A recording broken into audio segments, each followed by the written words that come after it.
Amateurs de moto hors route, c'est encore une fois l'heure du conseil du pro. John Pronovo, salut. Ah, dynamique! Ah, il faut. Bon, on parle de freinage d'urgence. Oui.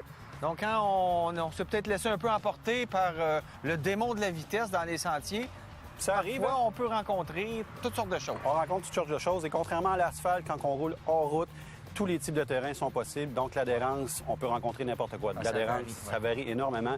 Juste à se mettre à pleuvoir, l'adhérence n'est plus la même. Ouais. Donc, il faut vraiment s'ajuster et s'adapter à ça. Et des freineurs d'urgence, moi, ma façon de rouler, je suis toujours en freinage d'urgence. OK. Donc, c'est mon attitude, c'est ma philosophie quand je roule. Chaque freinage, je le prends pas à la légère, je le prends vraiment de façon très sérieuse et je le maîtrise au maximum.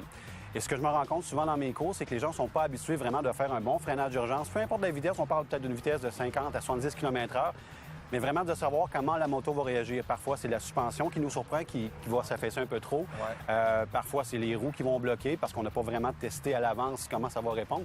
Donc, une chose que je suggère vraiment, quand vous roulez hors route, c'est de faire des tests une fois de temps en temps, dépendamment du changement de terrain. Hors route ou sur route, il faut tester le Il freinage faut tester d'urgence. souvent. Et le meilleur truc que je pourrais vous donner, et c'est un défaut que la plupart des gens ont, de ne pas activer la cloche lorsqu'on freine.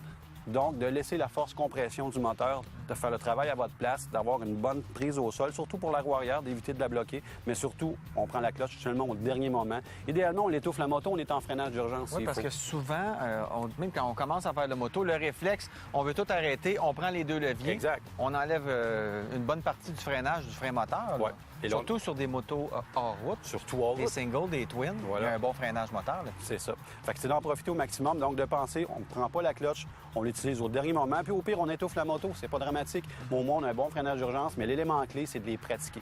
Donc, de voir sur quel genre de terrain et comment ma moto va répondre. Surtout si c'est une nouvelle moto.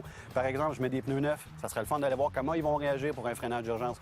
Et je le répète, moi, je suis toujours en mode freinage d'urgence. Donc, il n'y a pas de surprise. C'est pour ça que tu n'avances pas quand on roule dans un sentier. Ouais, il y a d'autres raisons. C'est une blague, on n'est pas capable de le suivre. C'est bon.